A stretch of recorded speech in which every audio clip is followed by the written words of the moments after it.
अस्सलामुअलैकुम स्टूडेंट्स, मैं हूं डॉक्टर मोहम्मद अशरफ। मैंने अपनी प्रीवियस वीडियो में डिस्कस किया था how to compute Cronbach alpha value in SPSS. आज की इस वीडियो में हम डिस्कस करेंगे how to calculate composite reliability and average variance extracted. जैसे कि आप लोगों को मालूम है कि हमने अगर क्रॉनबेक अल्फा वैल्यू कैलकुलेट करनी हो तो हम एसपीएसएस में एनालाइज के अंडर स्केल में इस रिलायबिलिटी एनालिसिस के ऑप्शंस को यूज करते हैं और जिन जिन वेरिएबल्स की हमने क्रॉनबेक अल्फा वैल्यू कैलकुलेट करनी हो उन वेरिएबल्स के आइटम्स को हम यहाँ इंसर्ट करके और इस अल्फा के जरिए क्रॉनबेक अल्फा वैल्यू कैलकुलेट कर लेते हैं। अगर हमने कंपोजिट रिलायबिलिटी या फिर एवरेज वेरिएंस एक्सट्रैक्टेड को कैलकुलेट करना हो उसके लिए हमारे पास एसपीएसएस में कोई ऑप्शन नहीं होता। तो इस सिचुएशन में हमें कंपोजिट रिलायबिलिटी और एवरेज वेरिएंस एक्सट्रैक्टेड को मैन्युअली कैलकुलेट करना होता है। मैन्युअली कैलकुलेट करने से पहले हमें इन दोनों कंपोजिट रिलायबिलिटी और एवरेज वेरिएंस एक्सपेक्टेड के फार्मूलाज का पता होना चाहिए ताकि हम प्रॉपरली उस फार्मूला को यूज करके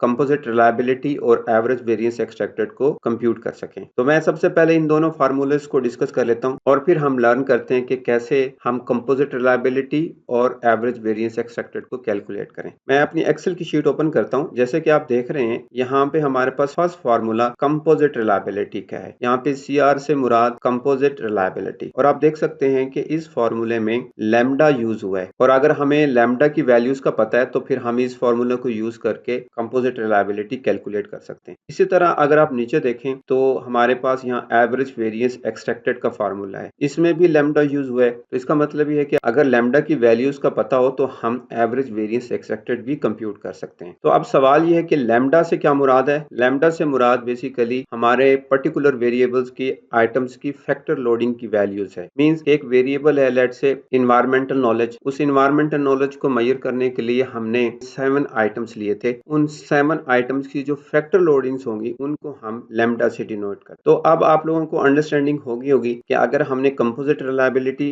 और एवरेज वेरिएंस एक्सपेक्टेड को कंप्यूट करना है तो हमारे पास हर वेरिएबल्स के आइटम्स की फैक्टर लोडिंग्स पहले आइडेंटिफाई करनी होंगी। फिर उन फैक्टर लोडिंग्स को यूज करते हुए हम ये दोनों कंपोजिट रिलायबिलिटी और एवरेज वेरिएंस एक्सपेक्टेड को कंप्यूट कर सकते हैं। सो फैक्टर लोडिंग्स को कैसे आइडेंटिफाई करते हैं, हमें एसपीएसएस में एक्सप्लोरेटरी फैक्टर एनालिसिस रन करना होता है। तो मैं एक्सप्लोरेटरी फैक्टर एनालिसिस के जरिए मैं फैक्टर लोडिंग्स को कैलकुलेट कर लेता हूं और फिर मैं उन वैल्यूज को यूज करके कंपोजिट रिलायबिलिटी और एवरेज वेरिएंस एक्सपेक्टेड को इस फॉर्मूले के जरिए एक्सेल में कंप्यूट करता हूं। सो मैं एसपीएसएस में आता हूं।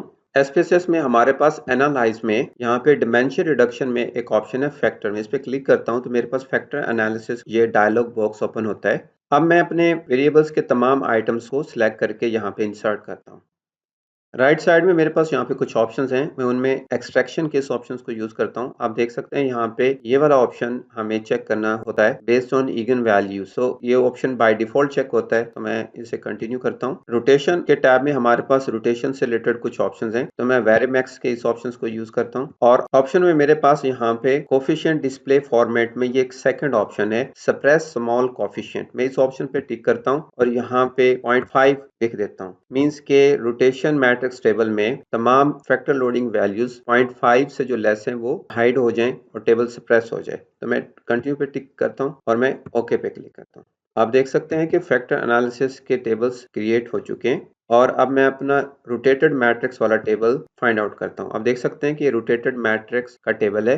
ई के 1 से लेके ई के 7 तक कुछ फैक्टर लोडिंग्स आई हैं। ये तमाम लोडिंग्स एक ही फैक्टर पे लोड हो रही हैं, तो मैं इनको यूज करूंगा और यहाँ से इन फैक्टर लोडिंग्स को यूज करते हुए फिर मैं कंपोजिट रिलायबिलिटी और एवरेज वेरिएंस एक्सट्रैक्टेड को कंप्यूट करूंगा। इसी तरह मेरे पास EA1 से लेके EA7 तक ये इकट्ठी लोड हुई हैं, तो मैं इनको यूज करूंगा।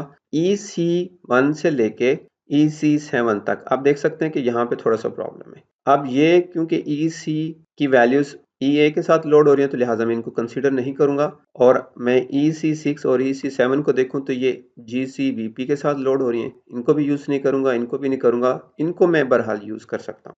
इसी तरह मेरे पास रोटेटेड कंपोनेंट मैट्रिक्स के टेबल में तमाम आइटम्स की फैक्टर लोडिंग शो हो रही है। जिन जिन फैक्टर्स की लोडिंग इकट्ठे हो रही हैं उनको यूज करके मैं कंपोजिट रिलायबिलिटी और एवरेज वेरिएंस एक्सट्रैक्टेड को कंप्यूट करता हूँ। सबसे पहले मैं आप लोगों को एनवायरमेंटल नॉलेज की कंपोजिट रिलायबिलिटी और एवरेज वेरिएंस एक्सट्रैक्टेड कंप्यूट करके दिखाता हूँ।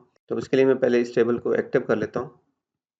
आप देख सकते हैं कि टेबल एक्टिव हो चुका है। मैं इसको सिलेक्ट कर लेता हूँ तो ये फैक्टर लोडिंग मैंने सिलेक्ट कर ली और कॉपी कर लिया इनको। अब मैं एक्सेल की शीट में आता हूँ, इस लैम्डा वाले कॉलम में फैक्टर लोडिंग्स को पेस्ट कर देता हूँ। ओके, और मैं यहाँ पे लिख देता हूँ वेरिएबल।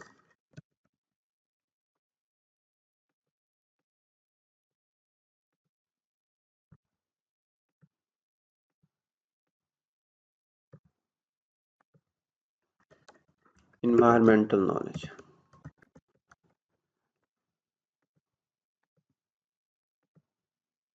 ओके, अब आप देख सकते हैं कि इन्वायरमेंटल नॉलेज की ये फैक्टर लोडिंग्स है। तो अब मुझे क्योंकि फॉर्मूले के मुताबिक कंपोजिट रिलायबिलिटी में लैम्डा स्क्वायर भी चाहिए और 1 माइनस लैम्डा स्क्वायर भी चाहिए। सो मींस इस लैम्डा का मैंने एक स्क्वायर का कॉलम बनाना है और फिर मैंने 1 माइनस लैम्डा स्क्वायर का एक कॉलम बनाना है। तो मैं इसको कॉपी कर लेता हूँ, यहाँ पे 1 माइनस।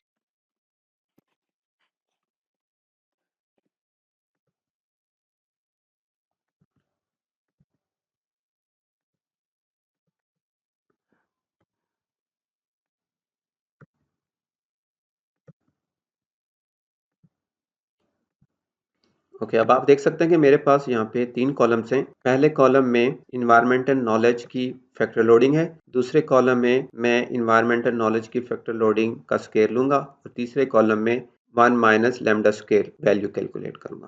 तो ये 3 कॉलम्स हमने बनाने होते हैं। इन तीनों कॉलम्स को बना के फिर हम इन फॉर्मूले को यूज करते हैं। मैं इस कॉलम में स्क्वायर वैल्यूज को कैलकुलेट कर लेता हूँ। उसका तरीका यह है कि यहाँ इक्वल का साइन लिख के और हम इसको क्लिक करते हैं और फिर मल्टीप्लाई करते हैं। ओके, अब आप देख सकते हैं कि B5 मल्टीप्लाई बाय B5। मैं जैसे इंटर करूंगा तो स्क्वायर कैलकुलेट हो गया। अब मैं इसे ड्रैग कर लेता हूँ। अब इसी तरह 1 माइनस लैम्डा स्क्वायर कैलकुलेट करता हूँ। इसका तरीका क्या है, इक्वल 1 माइनस और ये C5। अब आप देख सकते हैं कि 1 माइनस लैम्डा स्क्वायर मैंने कैलकुलेट कर लिया। इसी तरह मैं इसको ड्रैग कर लेता हूँ। Okay fine. अब मैं कंपोजिट रिलायबिलिटी कैलकुलेट कर सकता हूँ क्योंकि मेरे कंपोजिट रिलायबिलिटी के फॉर्मूले में लैम्डा का कॉलम भी है, लैम्डा स्क्वायर का भी कॉलम भी है और 1 माइनस लैम्डा स्क्वायर भी है। तो मैं इस तरह अब इन कॉलम्स को यूज करते हुए कंपोजिट रिलायबिलिटी कैलकुलेट करता हूँ। मैं यहाँ पे इस फॉर्मूला को यूज करूंगा, इक्वल का साइन। अब मुझे चाहिए समेशन लैम्डा होल का स्क्वायर। इसका मतलब ये है कि मैं सबसे पहले यहाँ पे सम लिखूंगा। ओके, इसको मल्टीप्लाई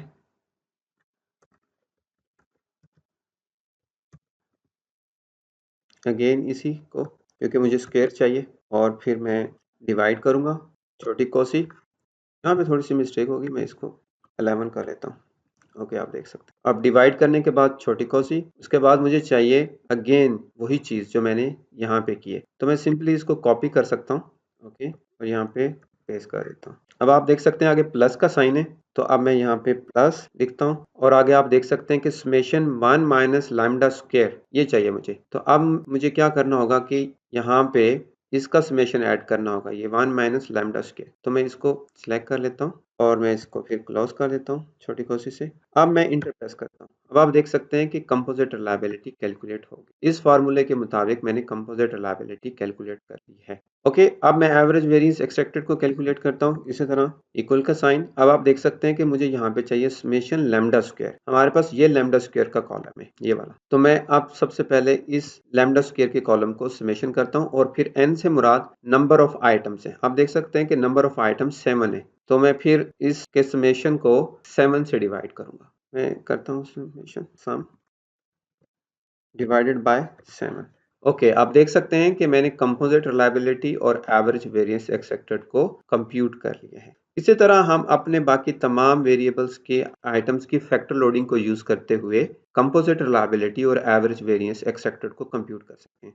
मैं एक और वेरिएबल्स की कंपोजिट रिलायबिलिटी और एवरेज वेरिएंस एक्सपेक्टेड को कंप्यूट करता हूं ताकि आप लोगों को मजीद अंडरस्टैंडिंग हो जाए। मैं अगेन अपने एसपीएसएस के रिजल्ट में आता हूं और मैं इन्वायरमेंटल अवेयरनेस फैक्टर लोडिंग को यूज करता हूं। इसको सिलेक्ट कर लेता हूँ। यहाँ तक देखें, EA1 से लेके EA7 तक मैंने सिलेक्ट कर लिया। कॉपी कर लेता हूँ। अगेन मैं यहाँ आता हूँ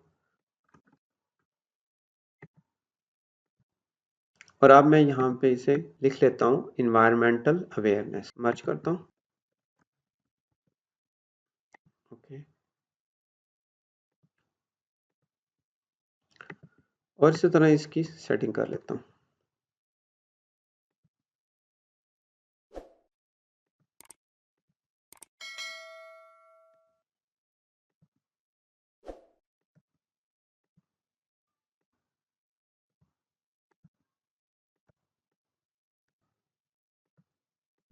ओके, तो अब मैं अगेन लैम्डा स्क्वायर कैलकुलेट करूंगा, multiply by B12 again.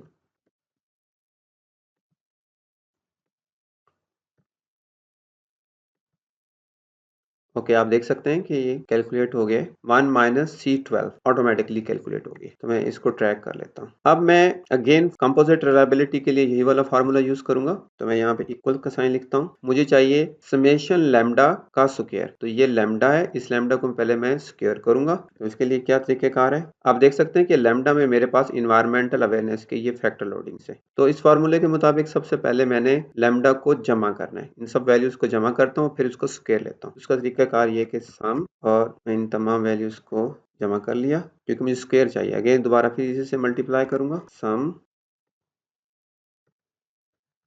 Okay, अब मैं डिवाइड करूंगा। अब ये देख सकते हैं कि अगेन समेशन लैम्डा का स्क्वायर है, ऊपर वही वाली वैल्यूज चाहिए। तो मैं इसको कॉपी कर लेता हूँ इसी फॉर्मूले को, और डिवाइड कर देता हूँ छोटी कोसी, डिवाइड, और फिर प्लस लिखूंगा। प्लस में मुझे क्या चाहिए, 1 माइनस लैम्डा स्क्वायर का समेशन।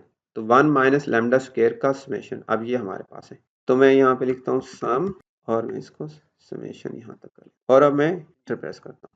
आप देख सकते हैं कि कैलकुलेट हो चुकी है हमारे पास कंपोजिट रिलायबिलिटी की वैल्यू। इसी तरह एवरेज वेरिएंस एक्सट्रैक्टेड इक्वल मुझे चाहिए समेशन लैम्डा स्क्वायर और divided by number of items. ये लैम्डा स्क्वायर है, तो मैं सम करता हूँ, डिवाइडेड बाय 7। अब आप देख सकते हैं कि मैंने इन्वायरमेंटल अवेयरनेस की एवरेज वेरिएंस एक्सपेक्टेड वैल्यू भी कैलकुलेट कर ली। तो इस तरह हम अपने तमाम वेरिएबल्स की फैक्टर लोडिंग्स को यूज करके कंपोजिट रिलायबिलिटी और एवरेज वेरिएंस एक्सपेक्टेड को कंप्यूट कर सकते हैं। आई होप आज की इस वीडियो में आप लोगों ने अंडरस्टैंड कर लिया होगा कि हमारे पास कंपोजिट रिलायबिलिटी और एवरेज वेरिएंस एक्सपेक्टेड को मैन्युअली कंप्यूट करने के लिए कौन सा फार्मूला होता है, फार्मूले को हम एक्सेल में कैसे यूज कर सकते हैं, और उस फार्मूले में लैम्डा वैल्यू से मुराद फैक्टर लोडिंग्स होती हैं, और उन फैक्टर लोडिंग्स को कंप्यूट करने के लिए हमें फैक्टर एनालिसिस के जरिए ये रोटेटेड कंपोनेंट मैट्रिक्स का टेबल कंप्यूट करना होता है। और इस टेबल में हमारे पास वेरिएबल्स के आइटम्स की फैक्टर लोडिंग्स होती हैं। इन फैक्टर लोडिंग्स को हम एक्सेल की शीट में यूज करके कंपोजिट रिलायबिलिटी और एवरेज वेरिएंस एक्सपेक्टेड को कंप्यूट करते हैं। अगर आपको ये वीडियो अच्छी लगी है तो आप इस वीडियो को लाइक करें, शेयर करें। अगर आप इस चैनल पे न्यू हैं तो चैनल भी सब्सक्राइब कर लें ताकि आने वाली नेक्स्ट वीडियोस का नोटिफिकेशन आपको टाइमली मिलता रहे। टेक केयर, अल्लाह हाफिज।